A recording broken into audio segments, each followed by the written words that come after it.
Hello, ladies and gentlemen, and guess what? We are back with yet another special edition. My name is Charlie. I'm your host, and welcome to Titandala, the podcast. My guest today, special person, man. And I'll tell you what, it was funny how we met, bro. Like, I met you doing your work, and I was like, and then you got into the whole conversation about how being a mixologist is different from being a barman. I'm like, dude, you're just behind the alcohol and you're making it. So what is this? And then the whole explanation was just amazing to me, man. And I thought, hey, sometime we need to have a sit down and just have a talk about all of that, man. Welcome to Appreciate you, man. Appreciate you. To anybody that's watching for the first time, this is Nsokolo, the owner, proprietor, and CEO of Soax Enterprises. Come on. And if you're a person that has a nightlife or goes out to have your drinks and you love them special and exotic, he's probably made a drink for you because he is a mixologist, professional, you know, and he's going to be getting into all of that. But hey, bro, tell me, how did you get the interest to start, find yourself behind the counter and mixing for people? It was, bro. I stumbled upon it, if I'm being honest. Yeah? I did stumble upon it. Before our current location was what it is now, there was a place that was called Rhapsodies. Yeah, it was right here, actually. It was right here. So I remember I came out with some friends of mine, and we went to the bar. It had two bars. It had a bar outside and a bar inside. Yeah. So we went to the bar inside, and it was quite busy that night. Yeah. And the dudes behind the bar, there was like 4 dudes, but they were wearing different uniforms. I didn't understand why. I didn't really care to ask. Yeah. But the guys inside were serving other people, and then these 2 dudes weren't doing anything. Yeah. So, and I'm shouting, "Yo, barman!" And this guy is ignoring me. Barman! This guy is ignoring me. I shout for the 3rd time, and he gave me this look. It's like, I'm not a barman. I was like, okay, but you're behind the bar. That makes you a barman, And he's like, no, I am not a barman. He is a barman, pointing at the other guy. So I was like, all right, Mr. Non-Barman, what are you? And he's like, I'm a mixologist. Yeah. So that's the first time I encountered that word, which is like 2015. It's like, what is that? He's like, I make cocktails. And then he presented me a cocktail menu, which was my first ever encounter with cocktails. I only heard about cocktails from other people, like, don't drink cocktails, you get really fucked up and drunk and shit. Yeah. So we always used to stay away from them. But he explained it to me. And the way he explained it to me, he had so much pride in what he was talking about, And then after he's done explaining, he finishes by saying, if you want a cocktail, you call me. If you want a beer, you call him. The other guy. So that was my first encounter with it. Yeah. And I never thought much of it. I tried a cocktail. I was like, forget about it. Then life, man. Yeah. That's also another thing. Life just happens. And you have to take it as it comes, either go left or right. I used to work for a restaurant called the Queen's Calabash. It's no more now, but back then I was more involved in marketing and managing the restaurant in itself generally. So we had a guy who was hired to make cocktails. So one night, one weekend, he was unavailable. Right. He was unavailable. And we couldn't not sell what was on the menu, Yeah, but people, clients are there waiting and... like, hey, I want a drink. I'm like, shit. What? Okay, fine. Let me make this drink. I called him, and he walked me through making the drink. And I made the drink for the client, and I gave it to the client, and the client liked the drink, The client asked for another drink on the menu, and I called him again, like, yo, how'd you make this drink? Yeah, a different one this time. A different one this time, So he just, he sent me a couple links on YouTube on how to make the drinks, because most of our menu comprised of classic cocktails, which you can find on the internet, So I'm making the drink underneath the bar, I'm watching the video, the client's on the other side. So, that's really how it started. And the client came back the next weekend. Yeah. And this time the mixologist was around, and she asked for the drink, and the mixologist says, no, I'm going to make the drink. And the client goes, no, I want that guy to make me the drink. The other guy was there last week to make me a drink. Stealing a job for this dude now, Yeah, but so that's how we started, And I found myself behind the bar making drinks, and she came and brought her friends and brought more people. And then one weekend, they go like, okay, we've tried your entire cocktail menu. Make us some new stuff. Yeah. Like, oh shit, what am I gonna do now? Yeah, of course, man. So, nakosa. I now had to start learning how to do it properly. Yeah. So I asked the mixologist at the time to teach me like how to do this, how to do that, and with small lessons, I learned a few tricks and tips. But sadly, the restaurant closed, and life 3.0. Yeah, And I got a call from a client, and the client's like, I want to come to a restaurant. Like, I've got a birthday party. Like, I want to come and drink some of the drinks that you guys make and some food. So I informed him. So, no, unfortunately, the restaurant's closed. So you'd have to go somewhere else. And he's like, no. But I want that drink that you guys made. Yeah. So are you able to make it for me? I was like, yeah, if you buy the ingredients needed for I'll be there. He's like, all right, cool. I sent him the list of ingredients. He bought it. I went to the event. I made the drinks, and he paid me. And I was like, money, Yeah. money, side hustle. I was like, all right. I was doing something at the time. So it became like a side thing. Like anytime someone wanted that service and they thought of me, they'll ring me up. I never really used to advertise about it. Yeah. So made a couple drinks. Then one night, we had some guests over at one of my uncle's houses. One of my uncle's place. So we're chilling, and he had some guests over, and one of the guests didn't drink the alcohol that was there. They did, but they just didn't drink it straight. We had like vodka, we had gin, we had whiskey, and a whole bunch of different mixes, but they never drank it like that. So my uncle was like, hey, can you make my guest here a cocktail? Therefore, if I drink, drink one, two of up. It's like, all right, now I drink. I made her like 4 or 5 drinks, and I didn't know who she was. Yeah. I didn't know who she was. Like, my uncle's guest, Yeah, Yeah. So I'm driving one day. And I get a phone call. Like, hi, can you come and work for me? I was like, who's this? Like, do you remember the lady you made drinks for at your uncle's house? Yeah. She's like, yeah. Like, I've got a bar. It's called the Sinkhole. Why don't you come and make cocktails for my bar? And I was honest. I was like, you know what? I'm not a professional. Like, I'm also just learning the craft. And she was like, dude, I would have hired a professional if I wanted a professional, but I liked what you served me. Yeah. So I want you to come and serve my guests what you served me. Wow. So I was like, okay, cool. Let's do it. And it was just a weekend job. I'll still do what I'm doing during the week. It was a weekend job, a weekend night gig. Saturday, Sunday. Saturday, Sunday turned into Friday, Saturday. Then it turned into Thursday, Friday, Saturday, Sunday. Wow. Then COVID came. COVID, bro. Talk about that. Talk about timing, bro. Whoa. So that restaurant closed down as well because of COVID, the regulations and whatnot.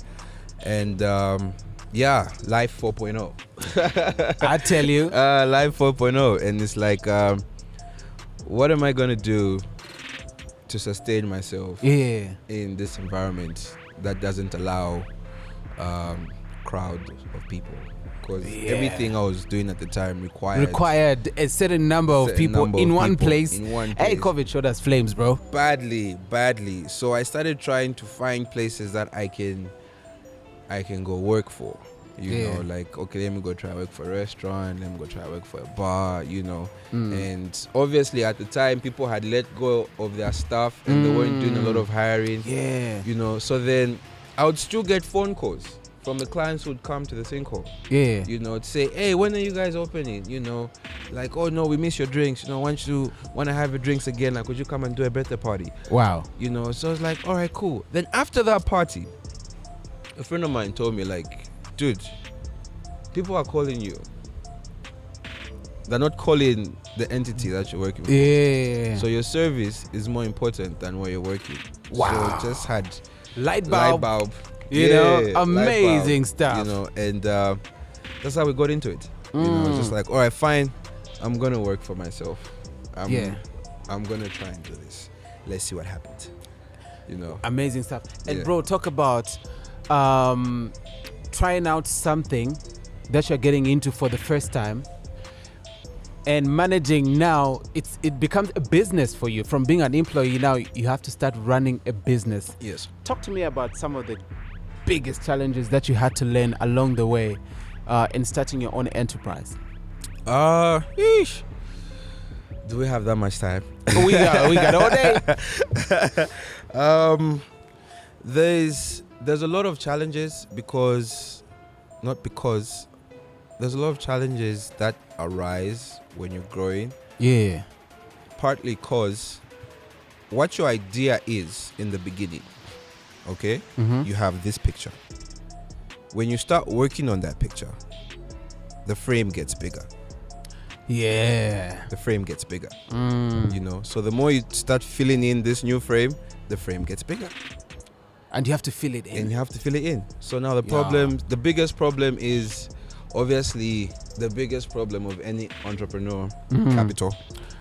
100%. Capital, you know, like, I need money to buy equipment. I need money. And that was the procrastination. You have this idea of what you want to do. Yeah. But then you do not have the resource to actually get it going. Resources to get it going. And trying to convince people to help you with this idea that you have. Yeah. Now, remember, this idea is yours. Only you see. Only you can see it. And no matter how much you try to communicate it to the next person, they won't see it exactly the way you see it. And sometimes it might even appear as unimportant to them. Yeah. So then it becomes now a matter of effort. Yeah. Because then now you have to show them what you're talking about.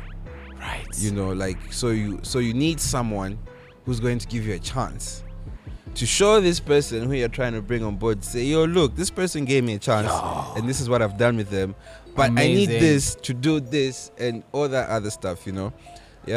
So biggest problem, capital, and then structure. Yeah. You know, how to structure, and structure really depends on the direction that you're trying to push, whatever it is you're pushing. You know, from structure, when you figure that out, if you do or don't figure that out, then comes discipline. That thing. Discipline is also very key, you know, because a lot happens. Yeah, especially in your craft, though. Like you have the alcohol, because all the bad decisions are made after the alcohol. And you, the man behind. And I get that question a lot. Like, do you drink? You know, like, I'll be behind the bar. Like, do you drink? Say, yeah, I drink. So, are you gonna drink some alcohol? I said, no, I'm not gonna drink some alcohol. But why? It's like, I'm working. So you don't drink when you're working, bro? No, I don't. Nothing.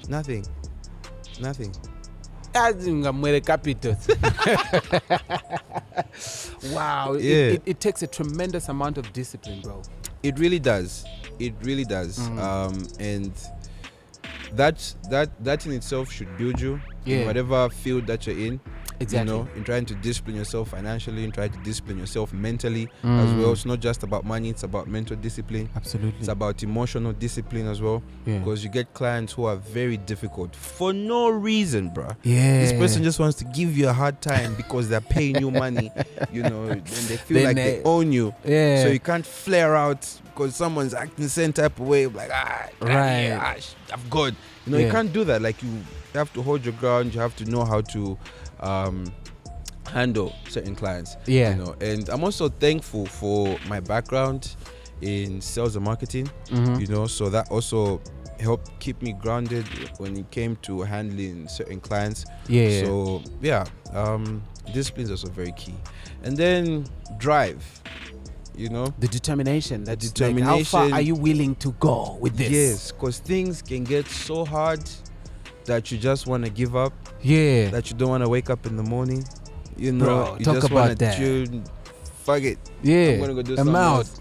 You know, like, this is too hard. It's too hard. You can go months on end. You haven't had a single function. You haven't had a single client. No one has called you. People keep asking for quotations, but no one is actually engaging in the service. True. You know, like, but you have to stick with it. You know, like, okay, it's fine. Let's just pull through. And also, very importantly, I feel how much faith you have in your ability, and how much faith you have in the plan that God has for you. You know, That's very important as well. Yeah, if you have faith in the fact that this is the road that God has set you on, you know, and you pray to Him for solutions to your life, you need to be able to identify them and just have faith that, okay, this is where the Lord has put me. I need to carry on with this plan, you know, through thick and thin and through whatever. Like your faith also gets tested. You're like, I've been praying for this for so long, but it's not happening. Absolutely. You know, like, God's a liar. You know, I'm telling you, it gets there. And you know, and one other aspect, especially for small businesses, young entrepreneurs just starting out in a new industry, primarily new, you find that there's issues that you get to learn along the way that you never had in your plan. Like somebody comes to tell you you need compliance for you to do this. Like, what are you talking about? The frame gets bigger. I need to. Then you go there. Then they'll need other requirements, and you just go like, this is what I envisioned in the beginning, and you just have to go through with it up to the end. And then now when it gets there, the moment you want to sit in your relief, clients stop calling. Like, so what was all this for? Like, it's a lot of frustration. Tell me, how do you deal with frustrations that come with running a business, especially you owning the business? I know obviously there's mistakes that you've made that you have to have learned along the way. Yeah. How to deal with that, bro? Like, how to deal with them? Again, you'll probably get tired of hearing me say this. Personally, I feel your center, yourself, your center of emotion, is what's going to dictate a lot of how you deal with these trials and tribulations. You know, so my center, I believe, is God. So I try to center myself at all times and look for solutions through that channel. Wow. You know, I'm stuck. I've got an order that I can't meet, you know, but I don't want to let go of this thing. And I know it can happen, but I don't know where to start from. You know, I don't know where to start from. I just, you know, I leave it up to Him. And I don't really know how to explain it, but you know, like when you see a peephole, it's dark, small light, just like a small focus on that. Just focus on it. You know, just focus on it. I've been in situations where I'm screwed. Yeah. Totally screwed. But then things get turned around. Yeah. Not because I panicked. Never panic. That should be the answer. Never panic. Never panic. Never panic. Just stay keep calm. Even if easy. Things don't go your way, there's nothing wrong with explaining to the client, say, okay, look, it didn't happen. Yeah. You know, you can't start giving reasons, no, because this, because my supplier, because this. Yeah. Like, that's on you now. Like, you That's need to be you. able to own your shit. You know, like, and that's something that you've had to learn along the way. Yeah. You know, like, okay, I can't do it now. Yeah. I'll do it later. Or I wasn't able to do it now.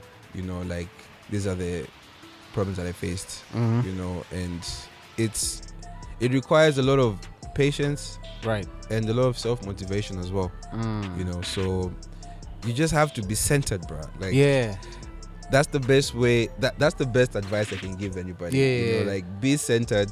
Don't go crying about, you know, like, and I see it a lot, you know, someone's going through something in their business and they're complaining to everybody. No, this is hard. No, this is what's happened. Shut up, man. You go home, meditate about everything. Your current situation. Exactly. You know, go through it pen by pen, tick by tick. There's probably something that you overlooked. That's the solution to your problem. But because you're flustered, you're flaring out, you won't be able to see it. So just center yourself, calm down, and a solution will always present itself if you're trying to find a solution. If you're complaining about it, all you're going to get is a whole bunch of problems. You telling me about how you believe in God and to see you through in all these, you know, challenges that you see. I'm thinking to myself, like, this guy is praying to God to get us drunk. Like, it's so crazy, bro. Like, it's just, you know. No, you see, now, let me correct you there. I'm praying to God to bless these hands, to thank Him for this talent that He's given me, of getting so I can drunk. Properly serve you. You getting drunk is at your own accord. It's at your own accord. Okay? See now. I'm not going to tell you, come and buy 12 drinks. No. I'm going to say, come and buy one drink. Come and experience my service. then up to you to be like, okay, I've enjoyed this so much. Let me go back again. That's my prayer. That's my prayer. That my service is good enough for you to come back. Yeah. Gotcha. I was just playing, bro. Yeah. The industry is pretty young, and you're actually one of the pioneers in there. I should say that. Thank you. Because what you're doing is tremendous. It's an uncharted territory, because people just used to overlook it. People just used to and never used to take it like the way you have taken it, like independently. It's like a business that you own now. Is it something that is sustainable that you'd actually advise somebody to want to venture into? Yes. Mm-hmm. Yes. Like you said, it's very young, and again, stuff that you find out when you actually enter into it. Yes. You know. There's that saying, if you're looking for something, you will find it. Yeah, definitely. You know, so when I joined or when I started the business, I didn't think that there was a lot of people out there. But then I found a lot of people doing exactly what you're doing. Exactly. Sometimes even better, being longer doing that. You know, the people who've been in this game for the past 10, 15 years, 20 years, you know. Yeah. And then you start now, okay, these are the forefathers of this. Like, you start going through what they've done and trying to learn from their mistakes or their events or their and start positioning yourself as well. Because then now you need a direction. Yeah. Okay.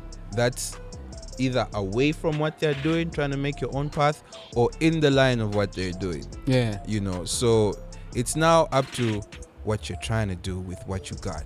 Absolutely. You know, so it's quite interesting, bro. Yeah. Like, even thinking about it.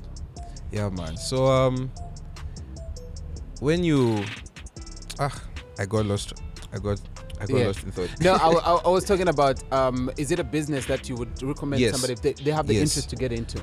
Interest, you need to pursue any interest to its fullest to determine whether or not it is for you.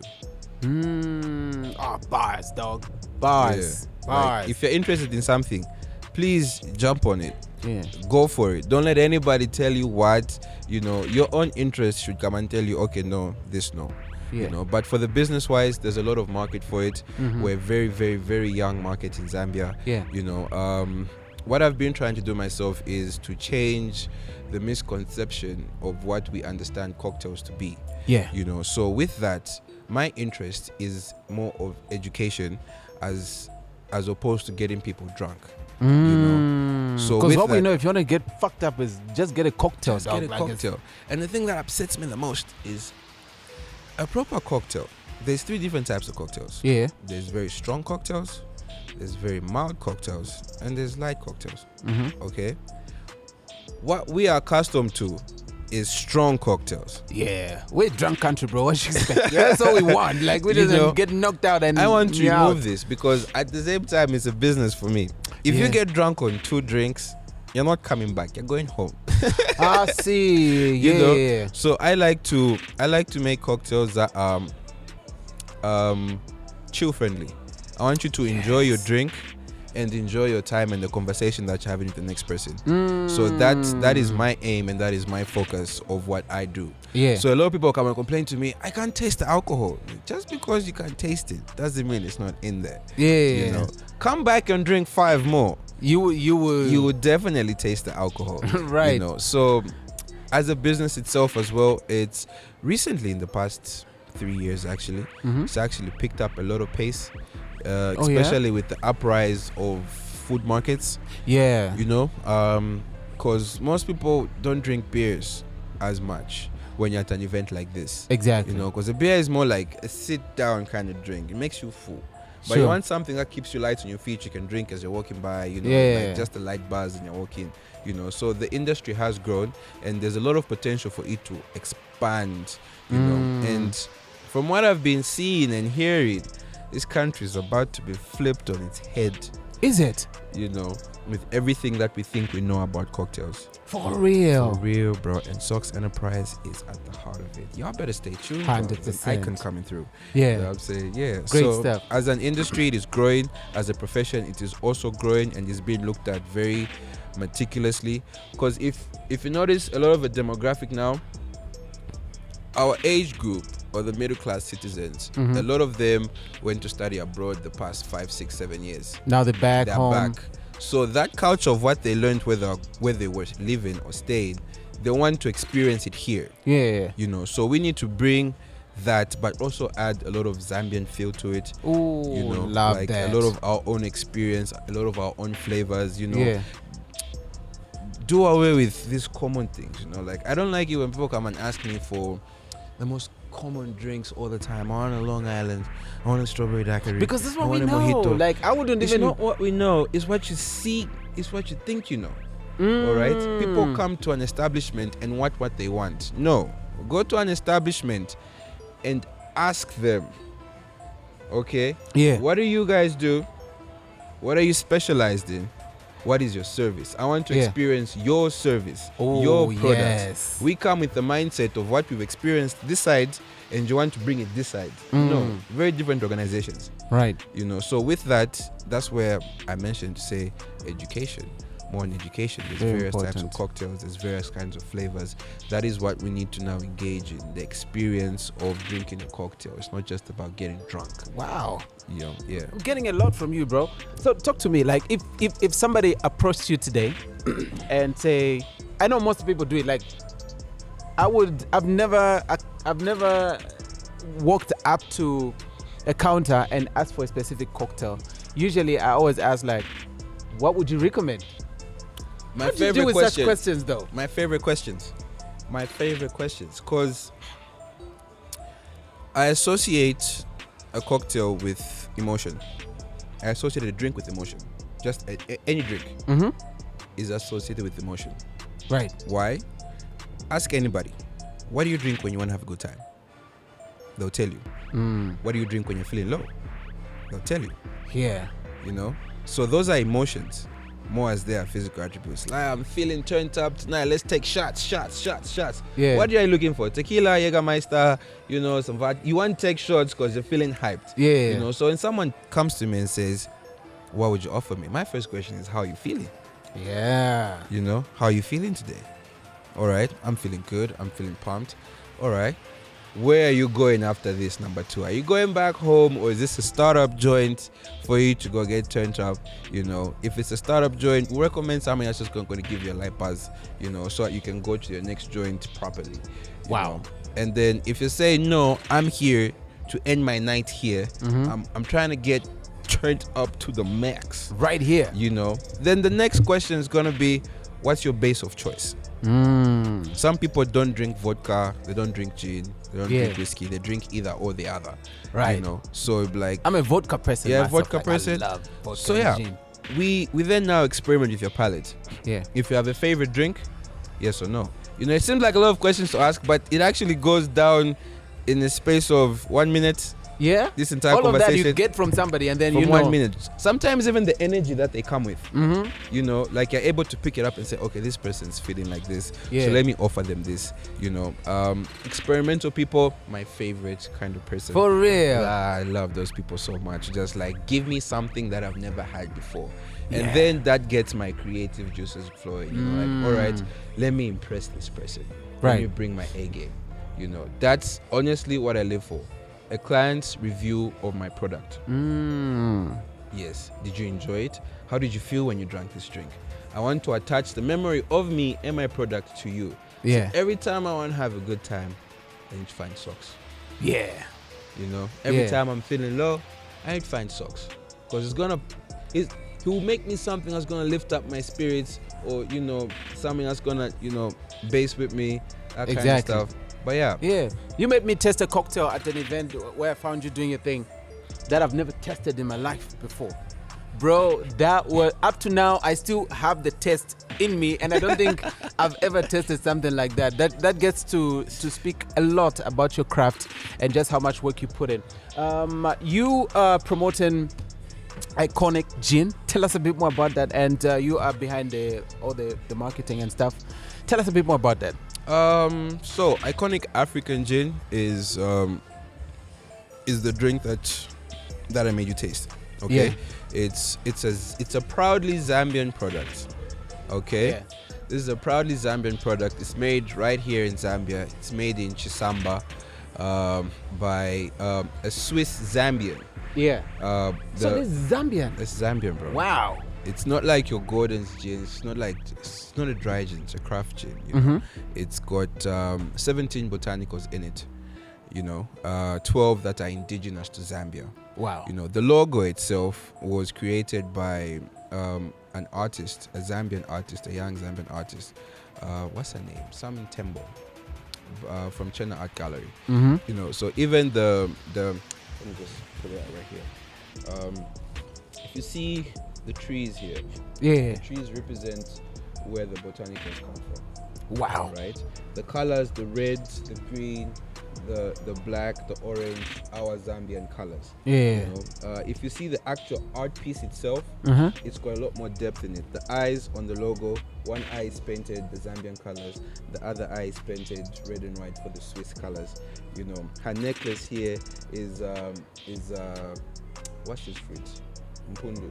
To represent Zambia. So it's very much Zambian from the artwork to the flavor profiles. You have herbs I've never even thought that we had. There's an herb called fragrant bush. There's a very pleasant herb called God's wind. What? In here? Wow.